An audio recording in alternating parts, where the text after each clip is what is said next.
Hello guys, once again आपका अपना YouTube channel the defence guideline में स्वागत है। जैसा कि फ्रेंड हम लोग जानते हैं, आने वाले 6 सितंबर को एनडीए का एग्ज़ाम होने वाला है। जो इस बार एनडीए का एग्ज़ाम फर्स्ट और जो एनडीए फर्स्ट और एनडीए सेकेंड 2020 दोनों का एग्ज़ाम साथ में होने वाला है, जो आपका 6 सितंबर को है। तो फ्रेंड आज मैं आपको बता देना चाहता हूँ कि एनडीए फर्स्ट और एनडीए सेकेंड का एग्ज़ाम साथ होने से आप लोगों के लिए बहुत ही अच्छा एक अपॉर्चुनिटी मिला है फ्रेंड। क्योंकि एनडीए फर्स्ट में हमेशा देखा जाता है कि हर एक एग्ज़ाम में आपका 5 से 6 लाख अभ्यर्थी होते हैं और एनडीए सेकेंड में भी 5 से 6 लाख होते हैं। तो दोनों को अगर मिला दिया जाए तो कुल मिलाकर आपका 10 से 12 लाख हो गया है। तो इस बार कहीं ना कहीं नंबर ऑफ कॉम्पिटिटर कम हुआ है, क्योंकि इस बार एग्ज़ाम आपका साथ में हो रहा है। तो वही 10 से 12 लाख की जगह पे आपका 6 से 8 लाख ही आपका कैंडिडेट हुए हैं फ्रेंड, 7 से 8 लाख। क्योंकि फ्रेंड आपका देखा जाए, क्योंकि नंबर ऑफ़ एप्लीकेंट्स भी कम है और नंबर ऑफ़ सीट्स इस बार बढ़े हैं, क्योंकि 408 आपके फर्स्ट वाले में सीट थे और 408 आपके सेकेंड वाले में है। तो दोनों को मिला दिया जाए तो कुल मिलाकर आपको 816 सीट्स है। तो यह बहुत ही अच्छा मौका है फ्रेंड, जो आप इस बार एनडीए जो 6 सितंबर को होने वाला एग्ज़ाम है उसमें आप अच्छा परफॉर्मेंस दें, जिसके कारण आपका एनडीए का एग्ज़ाम क्रैक हो। तो आज मैं इस सीरीज़ में चलते हैं फ्रेंड। आज मैं इस सीरीज़ में आपको बताना चाहता हूं कि आज मैं डिस्कस करूंगा एनडीए और एनए जो एग्ज़ाम 2019 में आपका जो एग्ज़ाम कंडक्ट करवाया था उसका मैं प्रीवियस पेपर करवाने जा रहा हूं। क्योंकि फ्रेंड हम लोग जानते हैं कि जीएटी का सेक्शन में आपका 150 क्वेश्चन होता है और हर एक क्वेश्चन आपका 4 मार्क्स का होता है। तो कुल मिलाकर देखा जाए तो आपका 150 यानी 600 नंबर का आपका जीएटी का सेक्शन होता है। तो आज मैं इस सीरीज़ में इंग्लिश को छोड़कर जीएस का 100 पेपर कराने जा रहा हूँ, जो आपके लिए बहुत ही इंपॉर्टेंट होने वाला है। क्योंकि अगर प्रीवियस 10 ईयर कर लिया जाए जीएस का, मतलब साइंस और सोशल साइंस आपका प्रीवियस 10 ईयर कर लिया जाए तो आप उसमें से 40 से 50 क्वेश्चन आसानी से कर जाएंगे फ्रेंड। और अगर आप 40 से 50 क्वेश्चन कर जाते हैं तो आपके लिए एनडीए एग्ज़ाम क्रैक करना बहुत ही आसान हो जाएगा। तो फ्रेंड हम बिना देर के हुए चलते हैं एनडीए और एनए का एग्ज़ाम 2019 में जो कंडक्ट करवाया था उसका प्रीवियस ईयर का पेपर देखते हैं और उसके साथ साथ सॉल्यूशन को हम देखते हैं। आज मैं सेशन में इंग्लिश नहीं करा रहा हूँ, इंग्लिश मैं अगले सेशन में कराऊंगा। तो आज बस मैं साइंस और सोशल साइंस को कंसीडर करता हूँ। तो फ्रेंड अगर मेरा वीडियो अच्छा लगे तो मेरे चैनल को सब्सक्राइब कीजिएगा और बगल में बेल आइकन को प्रेस करके लो दोस्तों के पास अपने शेयर कीजिएगा। तो फ्रेंड चलते हैं बिना देर के हुए अपने क्वेश्चन की ओर। मैं फ्रेंड इंग्लिश का क्वेश्चन अगले सेशन में आपको करवाऊंगा। आज मैं आपको साइंस और सोशल साइंस का क्वेश्चन कराने जा रहा हूं। तो मैं साइंस और सोशल साइंस का क्वेश्चन देखता हूं। वो आपको 1 से 50 तक आपका इंग्लिश का पेपर होता है, 50 से स्टार्ट होगा साइंस का क्वेश्चन, साइंस और सोशल साइंस का। तो क्वेश्चन नंबर आपका 51 क्वेश्चन देखिए, भाग बी, क्योंकि एक पार्ट 1 होता है, पार्ट 1 में आपका इंग्लिश होगा और पार्ट बी में आपका साइंस और जीएस का सेक्शन होगा। तो याद रखिएगा आपका 51 का क्वेश्चन देखते हैं। क्वेश्चन नंबर 51 कहता है, ये आपका 2019 के फर्स्ट एनडीए एग्ज़ाम में पूछा गया क्वेश्चन है। तो फ्रेंड इसको गौर कीजिएगा, क्योंकि अगर आप प्रीवियस 10 ईयर कर जाते हैं तो आपका एनडीए में जीएस का सेक्शन बहुत ही आसान हो जाएगा। और मैं धीरे धीरे कर अभी 19 करवा रहा हूँ कुछ दिन, फिर अगले सेशन में आपको 2018 का करवाऊँगा, फिर उसके बाद 2017 का करवाऊँगा। तो आप बेझिझक रहें, आप कमेंट बॉक्स में कमेंट करके बताइएगा कि वीडियो कैसा लगा। तो आज मैं 2019 का सेक्शन देखता हूँ।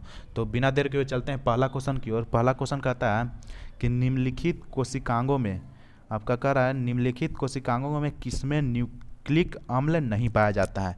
किसमें आपका न्यूक्लिक अम्ल नहीं पाया जाता है फ्रेंड? तो ये आपका याद रखिएगा, ऑप्शन नंबर डी इसका आंसर हो जाएगा। यानी इसका ऑप्शन नंबर डी कहने का मतलब जीवद्रय कला में, जीवद्रय कला में आपका इसका न्यूक्लिक अम्ल नहीं पाया जाता है। निम्नलिखित कोशिकांग मतलब जो नीचे दिया गया है कोशिकांग, उस किसमें न्यूक्लिक अम्ल नहीं पाया जाता है? जीवद्रय कला में न्यूक्लिक अम्ल नहीं पाया जाता है। तो हो सकता है फ्रेंड इस बार क्वेश्चन ऐसा पूछ दिया जाए कि निम्नलिखित में से किसमें आपका न्यूक्लिक अम्ल पाया जाता है। तो याद रखिएगा कि ये तीनों में आपका न्यूक्लिक अम्ल पाया जाता है। एक केंद्रिक हो गया, एक हरित लवक हो गया, एक राइबोसोम हो गया। तो ये आपको ध्यान में रखिएगा। क्वेश्चन नंबर 52 की ओर देखते हैं। 52 कहता है कि निम्नलिखित कोशिकांगों में से किसमें प्रोटीन कोडन वाला इसका अपना अनुवांशिक पदार्थ नहीं पाया जाता है। निम्नलिखित कोशिकांगों में से किसमें प्रोटीन कोडन वाला अपना अनुवांशिक पदार्थ नहीं पाया जाता है। तो इसका आंसर हो जाएगा राइबोसोम।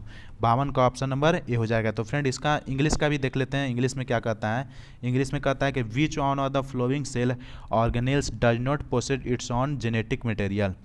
जेनेटिक मटेरियल कहने का मतलब 52 का ऑप्शन नंबर इसका हो जाएगा, ये राइबोसोम में आपका नहीं पाया जाता है। तो फ्रेंड इंग्लिश जनरली देख लीजिएगा, क्योंकि इंग्लिश में उतना वो नहीं होता है, तो आप हम हिंदी सेक्शन को ही करेंगे, क्योंकि लोग हिंदी वाले को ज़्यादा प्रॉब्लम होती है। क्वेश्चन नंबर 53 देखते हैं। 53 कह रहा है पादपों में संवहन उत्तक का एक घटक निम्नलिखित में से कौन सा है। संवहन उत्तक का एक घटक कौन सा नहीं है, देखिए पूछ रहा है इसमें, पादपों में संवहन उत्तक का एक घटक निम्नलिखित में से कौन सा नहीं है। तो 53 का ऑप्शन नंबर सी हो जाएगा, यानी कि परिरंभ। परिरंभ है जो संवहन उत्तक का एक घटक नहीं है। तो फ्रेंड याद रखिएगा कि कौन संवहन उत्तक का घटक है, एक रेशा भी आपका घटक है, वाहिनिका भी है, चालनी नलिका भी है। तो हो सकता है इस बार ऐसे क्वेश्चन पूछ दिया जाए कि संवहन उत्तक का कौन सा घटक है। तो याद रखिएगा कि ये तीनों जो आपका घटक है और एक परिरंभ है जो आपका घटक नहीं है। अब क्वेश्चन नंबर 54 देखते हैं। क्वेश्चन नंबर 54 कहता है आपका निम्नलिखित में से किस एक जीव में संवहन उत्तक पाए जाते हैं। ये आपका सब बायो का क्वेश्चन है फ्रेंड, बायो का क्वेश्चन है। तो ध्यान रखिएगा बायो हमेशा रिपीटेड क्वेश्चन होते रहता है। तो अगर आप प्रीवियस 10 ईयर का कर जाते हैं तो मैं दावे के साथ कहता हूं कि बायो जो आपका 20 क्वेश्चन आते हैं, 15 क्वेश्चन आते हैं, 15 में से कम 7-8 क्वेश्चन कर जाइएगा। तो मेरे इस सेशन में बने रहिए फ्रेंड। मैं क्वेश्चन नंबर 54 कह रहा हूँ कि निम्नलिखित में से किस एक जीव में संवहन उत्तक पाए जाते हैं। तो ये आपका 54 का ऑप्शन नंबर सी हो जाएगा, मार्सिलिया। मार्सिलिया में आपका जीव संवहन उत्तक पाए जाते हैं। तो याद रखिएगा निम्नलिखित किस एक जीव में संवहन उत्तक पाए जाते हैं, मार्सिलिया में। 54 का option number C. Question number 55 देखते हैं फ्रेंड। 55 है आपका, 55 कहता है निम्नलिखित में से कौन सा जीव किसी परितंत्र में प्राथमिक उपभोक्ता वर्ग को दर्शाता है। तो ये आपका हो जाएगा इल्ली, यानी 55 का ऑप्शन नंबर ए हो जाएगा। कौन सा जीव किसी परितंत्र में प्राथमिक उपभोक्ता वर्ग को धराता है, ये आपका इल्ली हो जाएगा फ्रेंड, यानी 55 का ऑप्शन नंबर ए हो जाएगा। अब क्वेश्चन नंबर 56 देखते हैं फ्रेंड। 56 कहता है बृहत ज्वार भट्टा किसे संदर्भित करता है। बृहत ज्वार भट्टा आपको उच्च और निम्न ज्वार भट्टाओं के दौरान समुद्र तल में अधिकतम अंतर को दर्शाता है फ्रेंड। तो याद रखिएगा 56 का ऑप्शन नंबर ए होता है, क्योंकि बृहत ज्वार भट्टा किससे संबंधित करता है, उच्च और निम्न ज्वार भट्टाओं के दौरान समुद्र तल में अधिकतम अंतर को। तो याद रखिएगा 56 का ऑप्शन नंबर ए हो जाएगा। अब क्वेश्चन नंबर 57 देखते हैं फ्रेंड। 57 कहता है परमाणुओं के बीच बंधों में निम्नलिखित में से कौन सी ऊर्जा संग्रहित होती है। तो 57 का ऑप्शन नंबर आपका बी हो जाएगा। 57 का ऑप्शन नंबर बी हो जाएगा, रासायनिक ऊर्जा। आपका 57 का भी, परमाणुओं के बीच कौन सा ऊर्जा संग्रहित रहती है, रासायनिक ऊर्जा। क्वेश्चन नंबर 58 देखते हैं। 58 कहता है कि सूर्य से निकलने वाली प्रकाश ऊर्जा किसके द्वारा फैलाई जा सकती है। सूर्य से निकलने वाली प्रकाश ऊर्जा आपका वर्षा बिंदुओं के एक बौछार से निकलती है फ्रेंड। तो 58 का हो जाएगा वर्षा बिंदुओं की एक बौछार से। तो याद रखिएगा ये आने का बहुत ही इंपॉर्टेंट क्वेश्चन है, इसको संभावना भी है। तो सूर्य से निकलने वाली प्रकाश ऊर्जा किसके द्वारा फैलाई जा सकती है, वर्षा बिंदुओं की एक बौछार से। क्वेश्चन 58 के आगे देखते हैं फ्रेंड। वही क्वेश्चन आपका ये इंग्लिश में है, तो इंग्लिश सेक्शन देख लीजिएगा आप लोग। मैं इसका PDF मैं डिस्क्रिप्शन में दे दूंगा। क्वेश्चन नंबर 59 देखता हूँ। 59 आपका कहता है कि एक सेव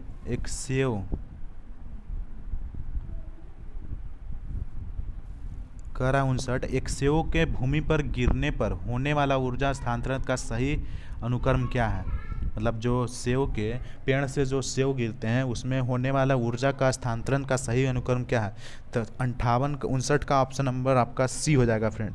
सबसे पहले गुरुत्वीय स्थितिज ऊर्जा लगता है, फिर उसके बाद गतिज ऊर्जा के कारण वो नीचे आता है, फिर आपका वायु में जो उसमें ऊर्जा लेता है, उसके बाद आता है भूमि और सेवा में उसमें ऊर्जा, फिर लास्ट में जो हम लोग ध्वनि सुनते हैं वही ध्वनि ऊर्जा के कारण।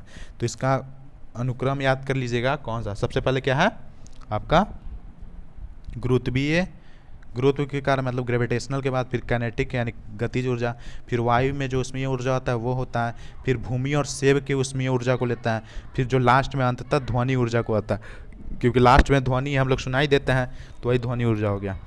अब क्वेश्चन नंबर 60 देखते हैं आपका।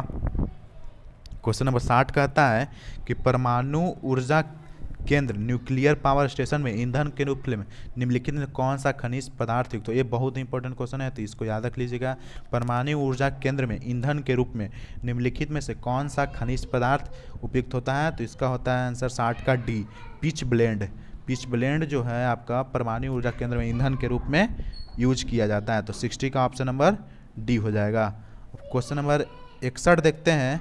61 कहता है कि निम्नलिखित में से कौन सा एक संश्लेषित अपमार्जक नहीं है? तो आपका 61 का ऑप्शन नंबर सी हो जाएगा।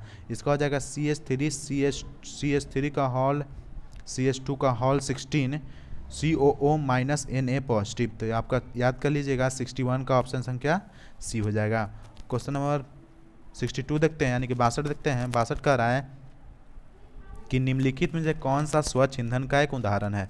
निम्नलिखित में से कौन सा एक स्वच्छ ईंधन का उदाहरण है? तो ये आपका हो जाएगा प्रोपेन। प्रोपेन है जो स्वच्छ ईंधन का उदाहरण है। तो 62 का ऑप्शन नंबर बी हो जाएगा। क्वेश्चन नंबर 63 देखते हैं। 63 आपका कहता है, 63 क्वेश्चन कह रहा है निम्नलिखित में कौन सी धातु शीतल जल के साथ अभिक्रिया नहीं करती है? तो 63 का ऑप्शन नंबर आपका हो जाएगा सी, यानी कि मैग्नीशियम जो है शीतल जल के साथ अभिक्रिया नहीं करती है। 63 का ऑप्शन नंबर सी है, जो मैग्नीशियम शीतल के साथ अभिक्रिया नहीं कर सकती है। तो ऐसा भी क्वेश्चन बन सकता है कौन सा अभिक्रिया करता है? तो कैल्शियम करता है, पोटेशियम करता है, सोडियम करता है, लेकिन मैग्नीशियम अभिक्रिया नहीं करता है। तो 63 का ऑप्शन नंबर सी हो जाएगा। क्वेश्चन नंबर 64 देखते हैं फ्रेंड। 64 कहता है निम्नलिखित में से किस युग में आयन समय इलेक्ट्रॉनी है? आयन समय इलेक्ट्रॉनी है, इसका हो जाएगा आपका क्वेश्चन नंबर 64 का potassium plus neon. Potassium plus neon हो जाएगा फ्रेंड। सॉरी फ्रेंड, इसका हो जाएगा सोडियम प्लस ऑक्सीजन, यानी कि 64 का ऑप्शन बी हो जाएगा।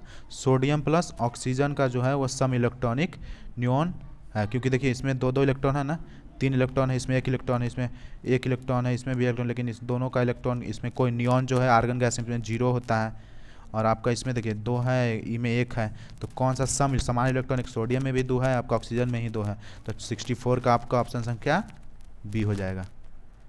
अब क्वेश्चन नंबर आपका 65 देखते हैं, यानी 65। रंग लेपों में पेंट में योजक के रूप में निम्नलिखित में किसे प्रयुक्त किया जाता है? ये आपका हो जाएगा क्वेश्चन नंबर 65 का ऑप्शन नंबर बी हो जाएगा फ्रेंड। ये आपका नोवोलक जो है वो आपका रंग लेपों में योजक के रूप में निम्नलिखित में से प्रयोग किया जाता है। तो किसे रंग लेपों में किसके प्रयोग किया जाता है? नोवोलेक को, यानी कि 65 का ऑप्शन नंबर बी नोवेलक। क्वेश्चन नंबर 66 देखते हैं फ्रेंड, यानी कि 66 कहता है वायु संहित के संदर्भ में निम्नलिखित में से कौन सा एक सही नहीं है? ये आपका ऑप्शन संख्या सी हो जाएगा फ्रेंड। वायु संहित चक्रवातीय अवस्था में विकसित होता है। ये आपका गलत है, क्योंकि देखिए कौन सा सही नहीं है। वायु संहित चक्रवातीय अवस्था में विकसित होता है ऐसा लिखा हुआ है, लेकिन ऐसा होता नहीं है। वायु संहित चक्रीय अवस्था में कैसे विकसित होगा? तो इसलिए 66 का ऑप्शन नंबर सी हो जाएगा। अब क्वेश्चन नंबर आपका 67 देखते हैं। 67 कहता है राष्ट्रीय जल अकादमी जो जल संसाधन में परिरक्षण तथा क्षमता निर्माण में उत्कृष्टता का केंद्र है, कहाँ अवस्थित है? तो इसका ऑप्शन संख्या आपका सी हो जाएगा, पुणे में राष्ट्रीय जल अकादमी, क्योंकि जो नेशनल डिफेंस अकादमी जो है खड़गवासला में, उसी में आपका एक राष्ट्रीय जल अकादमी है। ठीक है फ्रेंड, नेवी, आर्मी और एयरफोर्स तीनों को ट्रेनिंग यहीं दिया जाता है। तो ये हमेशा याद रखिएगा पुणे, क्योंकि यह बहुत बार क्वेश्चन पूछ चुका है। हम कभी राष्ट्रीय जल अकादमी देता है, कभी राष्ट्रीय वायु अकादमी देता है, कभी राष्ट्रीय थल अकादमी देता है, कभी डायरेक्ट NDA देता है। तो इसको ध्यान में रखिएगा। अब क्वेश्चन नंबर 68 देखते हैं। आपका 68 कहता है कैंपोस तथा लानोस उष्णकटिबंधीय श्वान घासतौर आमतौर पर कहाँ पाए जाते हैं? कैंपोस तथा लानोस उष्णकटिबंधीय सवाना घास स्थल आमतौर पे कहाँ पाए जाते हैं? तो इसका आंसर हो जाएगा आपका दक्षिणी अमेरिका में। याद रखिएगा कि कैंपोस तथा लानोस दक्षिणी अमेरिका में है। ठीक है फ्रेंड, कहाँ है? दक्षिणी अमेरिका में। 69 देखते हैं। 69 कहता है अंगूरों उत्पादन निम्नलिखित ऑस्ट्रेलियाई शहरों में से किसे समान विशेषता है? ये आपका 69 का हो जाएगा ऑप्शन संख्या ए एडिलेड हो जाएगा। यानी कि अंगूरों उत्पादन निम्नलिखित ऑस्ट्रेलियाई शहरों में से किसे एक समान विशेषता है? एडिलेड को। 69 याद रखिए आप। 70 क्वेश्चन देखते हैं। 70 कह रहा है आपका उष्ण तथा सूखा पावन सामल जो कि एक स्थानीय हवा है कहाँ पाई जाती है आपका, ये आपका मेसोपोटामिया में पाया जाता है। ये भी रिपीटेड क्वेश्चन है, इसको याद रखिएगा। उष्ण तथा सूखा पवन समाल जो कि एक स्थानीय हवा है कहाँ पाई जाती है, मेसोपोटामिया में। क्वेश्चन नंबर 71 देखते हैं फ्रेंड। 71 करता है वर्षा का व्युत्क्रमण किससे संबंध है। वर्षा का व्युत्क्रमण आपका पर्वतीय वर्षा से संबंधित है। वर्षा का व्युत्क्रम पर्वतीय वर्षा से संबंधित है, तो याद रखिएगा। क्वेश्चन नंबर 72 देखते हैं। हिस्ट्री ऑफ ब्रिटिश इंडिया नामक पुस्तक का लेखक कौन है। ये आपका हो जाएगा फ्रेंड जेम्स मिल। जेम्स मिल है जो हिस्ट्री और ब्रिटिश इंडिया नामक पुस्तक का लेखक है। 72 का ऑप्शन संख्या सी हो जाएगा। क्वेश्चन नंबर 73 देखते हैं। क्वेश्चन नंबर 73 कहता है आपका 25 अगस्त 1857 की आजमगढ़ उद्योग घोषणा ने निम्नलिखित में से किस विषय पर बल दिया था। निम्नलिखित में से किस विषय पर बल दिया था, तो इसका हो जाएगा बादशाही को वापस लाना, यानी कि 73 का ऑप्शन संख्या सी हो जाएगा। अब क्वेश्चन नंबर 74 देखते हैं फ्रेंड, यानी कि 74 क्वेश्चन कहता है किस वायरस ने यह कहा कि अगर गांधी न होता तो यह दुनिया वाकई खूबसूरत होती। इसका हो जाएगा लॉर्ड बिलिंगडन। किस वायसराय ने यह कहा कि अगर गांधी न होता तो दुनिया वाकई बहुत खूबसूरत होती, लॉर्ड बिलिंगडन, यानी कि 74 का ऑप्शन संख्या डी। क्वेश्चन नंबर 75 देखते हैं। 75 कहता है किस भारतीय व्यवसायी ने गांधी जी के सर्वनिष्ठ उद्देश्य की ओर कार्य करने में उनकी सहायता के लाभप्रद पूंजीवाद का समर्थन किया। तो इसका हो जाएगा फ्रेंड आपका घनश्याम दास बिरला, यानी कि 75 का ऑप्शन संख्या ए। घनश्याम दास बिरला थे जो लाभप्रद पूंजीवाद को गांधी जी के उद्देश्य को समर्थन किए थे, तो याद रखिएगा। क्वेश्चन नंबर 76 देखते हैं। इन मेमोरियम कलाकृति निम्नलिखित में से किस यूरोपीय चित्रकार की एक रचना है। ये आपका हो जाएगा क्वेश्चन नंबर 76 का ऑप्शन संख्या बी हो जाएगा फ्रेंड, यानी कि जोसेफ नेओल पैटर्न। 76 का ऑप्शन संख्या बी हो जाएगा। क्वेश्चन नंबर 77 देखते हैं। किस विद्युत रोधी को निम्नलिखित में से आवेशित कर सकता है। किस विद्युत रोधी को निम्नलिखित में से कौन आवेशित कर सकता है। 77 का हो जाएगा ऑप्शन संख्या बी, यानी कि स्थिर वैद्युत को। क्या हो जाएगा, स्थिर वैद्युत को। अब क्वेश्चन नंबर आपका 78 देखते हैं। 78 कहता है 20 डिग्री सेंटीग्रेड पर जल का ध्वनि की चाल क्या है। ये आपका हो जाएगा 800 मीटर पर सेकेंड, यानी कि 78 का बी। 78 का क्या हो जाएगा, ऑप्शन संख्या बी हो जाएगा, 800 डिग्री सेंटीग्रेड। अब क्वेश्चन नंबर आपका 69 देखते हैं। लौह का गलनांक निम्न में से कौन सा हो सकता है। लौह का गलनांक निम्न में से आपका हो जाएगा 1500 डिग्री सेंटीग्रेड। लौह का गलनांक 1593 वैसे होता है, तो याद रखिएगा 1500 अप्रॉक्स में। ठीक है फ्रेंड। क्वेश्चन नंबर 80 देखते हैं। 80 कहता है कि कॉपर के एक तार की त्रिज्या r तथा लंबाई l है, इसका प्रतिरोध r है। यदि कॉपर के अन्य तार की त्रिज्या 2r है, लंबाई l/2 है, तो इसका प्रतिरोध क्या होगा। तो हम लोग जानते हैं कि प्रतिरोध बराबर कुछ होता है r/vi, तो इसका डायरेक्ट हम लोग जानते हैं अगर एक त्रिज्या उसका दुगना हो रहा है और लंबाई आधा होता है तो उसका प्रतिरोध का तार आपका r/8 होता है। तो याद रखिएगा कि अगर त्रिज्या दुगना हो रही है और लंबाई आधा होता है तो उसका r/8 होगा। ठीक है। अब क्वेश्चन नंबर 81 देखते हैं। 81 कहता है किस नाभिकीय रिएक्टर की कार्यविधि में प्रयुक्त मूल वैज्ञानिक सिद्धांत क्या है। 81 का ऑप्शन नंबर डी हो जाएगा नियंत्रित नाभिकीय विखंडन। नाभिकीय रिएक्टर में आपका क्या होता है, नियंत्रित नाभिकीय विखंडित। एक अनियंत्रित होता है, तो अनियंत्रित नहीं होगा, नियंत्रित नाभिकीय विखंडन होगा। ठीक है। अब क्वेश्चन नंबर आपका 82 देखते हैं। 82 क्वेश्चन देखते हैं। 82 का रहा है नीचे दी गई अभिक्रिया में निम्नलिखित में कौन सा कथन सही है। तो अभिक्रिया क्या है, Fe+COSO4 Fe+COSO4 प्लस Fe दोनों का कन्वर्ट करके यानी कौन सा अभिक्रिया आपका बन रहा है। तो ये आपका विघटन हो जाएगा, क्योंकि विघटन हो रहा है, यहाँ से कॉपर आपका हट जा रहा है, SO भार के साथ इसे रिएक्ट कर रहा है। तो ये आपका 82 का हो जाएगा ऑप्शन संख्या सी, यानी लोहे की तुलना में कॉपर अधिक अभिक्रियाशील धातु है। तो यह ठीक है, यानी कि 82 का ऑप्शन नंबर सी हो जाएगा। अब क्वेश्चन नंबर 83 देखते हैं फ्रेंड। क्वेश्चन नंबर 83 कह रहा है निम्नलिखित में से कार्बनिक अम्ल कौन सा है। 83 का ऑप्शन संख्या आपका सी हो जाएगा, यानी कि एसिटिक अम्ल है जो कार्बनिक अम्ल है। ठीक है, 83 का ऑप्शन संख्या सी हो जाएगा। 83 का ऑप्शन संख्या आपका एसिटिक अम्ल हो जाएगा। क्वेश्चन नंबर 84 देखते हैं आपका, डाई नाइट्रोजन N2 और डाइऑक्सीजन O2 वायु के मुख्य अवयव है, परंतु यह परस्पर अभिक्रिया कर नाइट्रोजन के ऑक्साइड नहीं बनाते हैं। क्योंकि इसका ऑप्शन नंबर सी हो जाएगा, क्योंकि अभिक्रिया ऊष्माशोषी है तथा इसके लिए अति उच्च तापमान की आवश्यकता होती है, यानी कि इसका हो जाएगा ऑप्शन संख्या सी। ठीक है, यानी कि क्वेश्चन नंबर आपका 84 का ऑप्शन संख्या सी हो जाएगा। अब क्वेश्चन नंबर 85 देखते हैं। 85 कहता है कि प्रकाश वैद्युत प्रभाव की परिघटना की व्याख्या निम्नलिखित में से किसने की थी।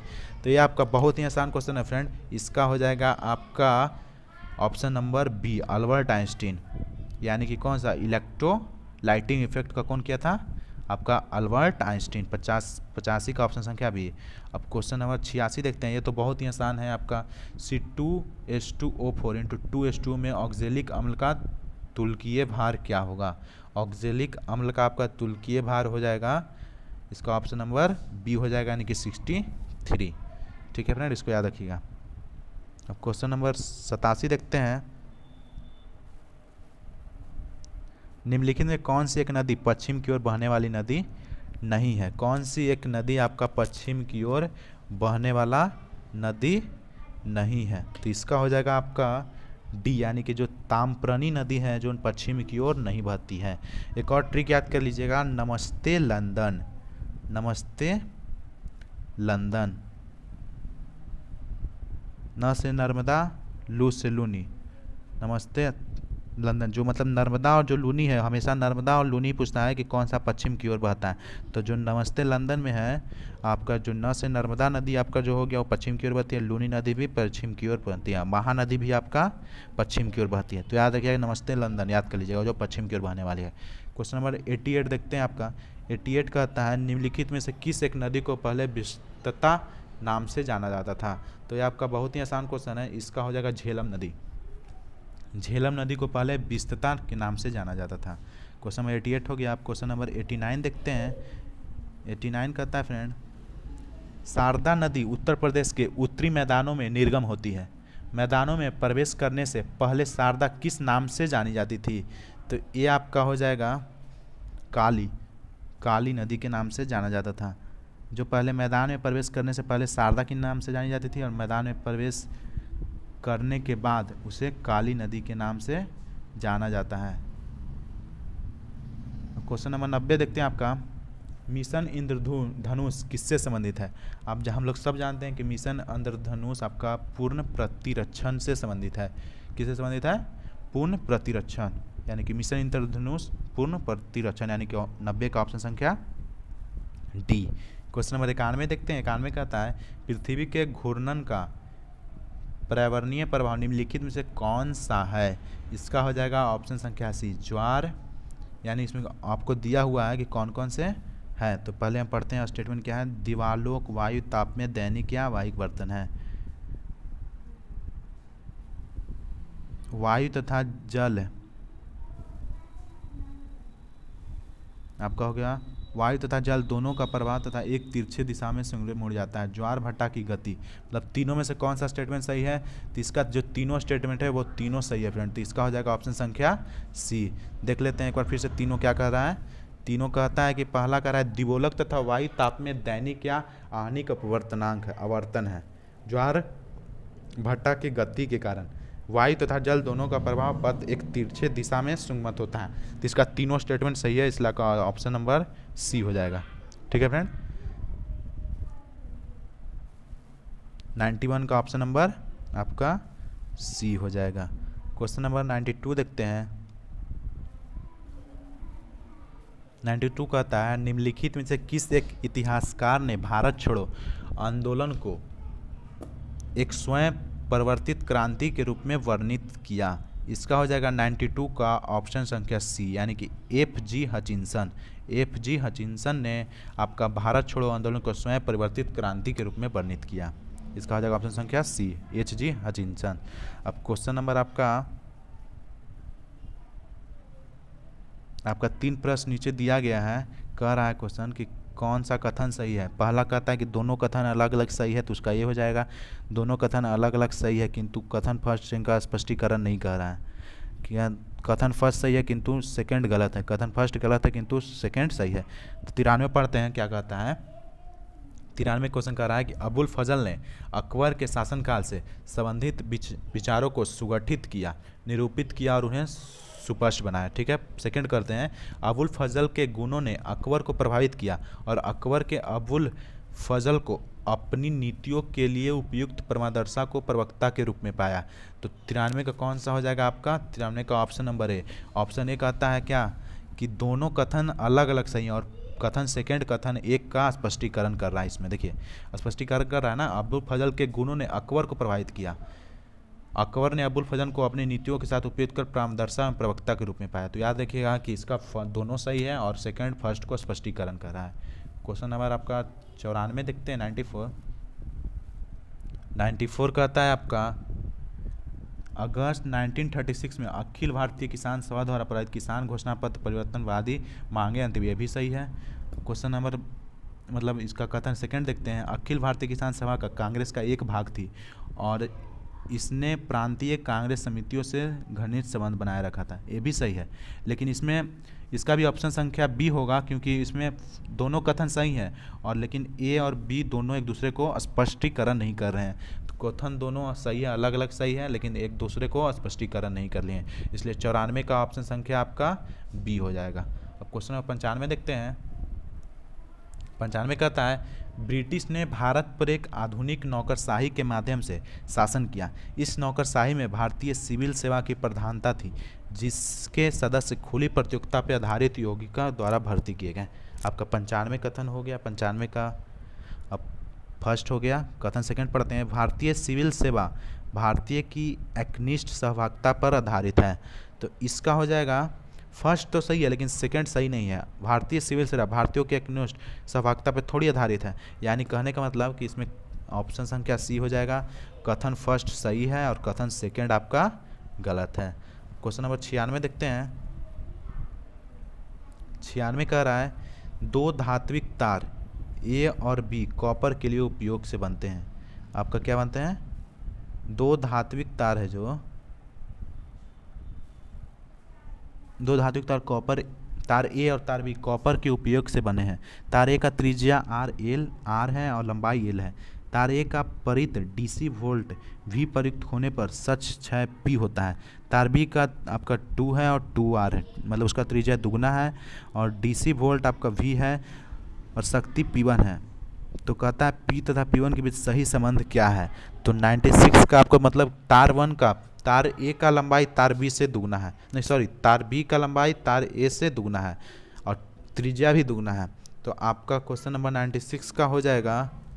96 को अगर हो जाएगा आपका ऑप्शन नंबर बी, यानी कि बी जो है यानी कि जो आधा होगा वो आपका आधा होगा। कहने का मतलब उसका जो प्रयुक्त होने वाले पी का जो वैल्यू होगा तार ए के आधा होगा। ठीक है, बी का जो होगा तार ए के आपका आधा होगा, यानी कि P1 के आधा होगा।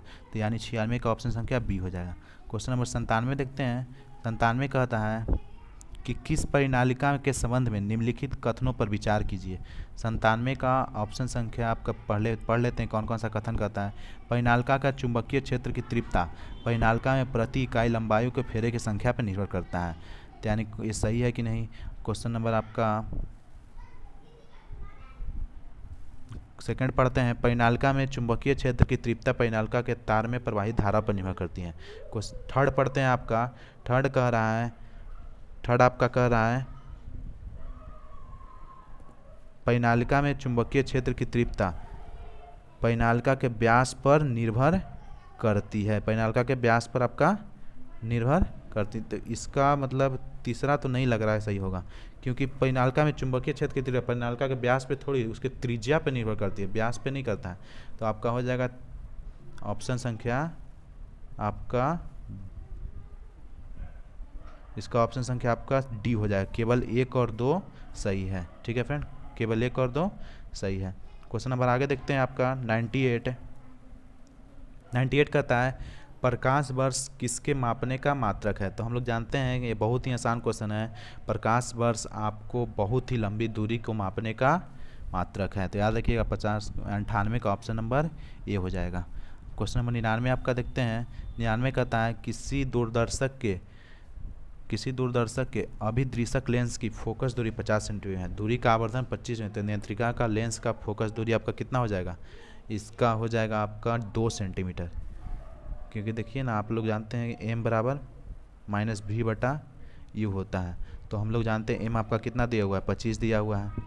ठीक है, ये आपका मतलब फोकस दूरी दिया हुआ है लेंस की, तो माइनस माइनस हो जाएगा प्लस, ये आपका हो जाएगा u, और u हमको निकालना है, तो 25 दूनी 50, इसलिए आपका 2 सेंटीमीटर हो जाएगा। 99 का ऑप्शन संख्या सी हो जाएगा। अब क्वेश्चन नंबर 100 देखते हैं आपका। क्वेश्चन नंबर 100 कहता है निम्नलिखित में से कौन सा एक बल अकेंद्रीय तथा असंरक्षी है? तो 100 का ऑप्शन संख्या ए हो जाएगा। मतलब कि घर्षण बल जो है आपका अकेंद्रीय तथा असंरक्षी बल है। घर्षण बल को संरक्षित नहीं कर सकते हैं, गुरुत्वीय बल को संरक्षित कर, लेकिन आपका जो घर्षण बल है वो अकेंद्रीय, केंद्र पर तो लगता नहीं है तथा असंरक्षी है। तो यानी कि 100 का ऑप्शन नंबर आपका ए हो जाएगा। तो फ्रेंड, आज इस सीरीज़ में हम 50 से 100 तक का क्वेश्चन किया। आज मैं इस सीरीज़ में 85 क्वेश्चन करता हूं, और अगले अगर आप वीडियो में आप कमेंट करके बताएंगे तभी मैं अगले नेक्स्ट वीडियो में आपका करूंगा। तो फ्रेंड, अगर आप प्रीवियस ईयर कर जाते हैं तो मैं आपको दावे के साथ कहता हूं फ्रेंड, आप इसमें 50 से 60 क्वेश्चन आसानी से जीएस सेक्शन में कर जाएंगे, जो आपका साइंस और सोशल साइंस को मिलाकर होता है। क्योंकि फ्रेंड उसमें 10 से 20 क्वेश्चन आपका तो जनरली आपका करंट अफेयर का क्वेश्चन होगा। तो करंट अफेयर तो आपको पढ़ना ही होगा, इसका कोई सॉल्यूशन ही नहीं है। आपको करंट अफेयर पढ़ते हैं तो ठीक है, और जो जीएस का क्वेश्चन बनते हैं वो प्रीवियस 10 ईयर आप कर लेते हैं।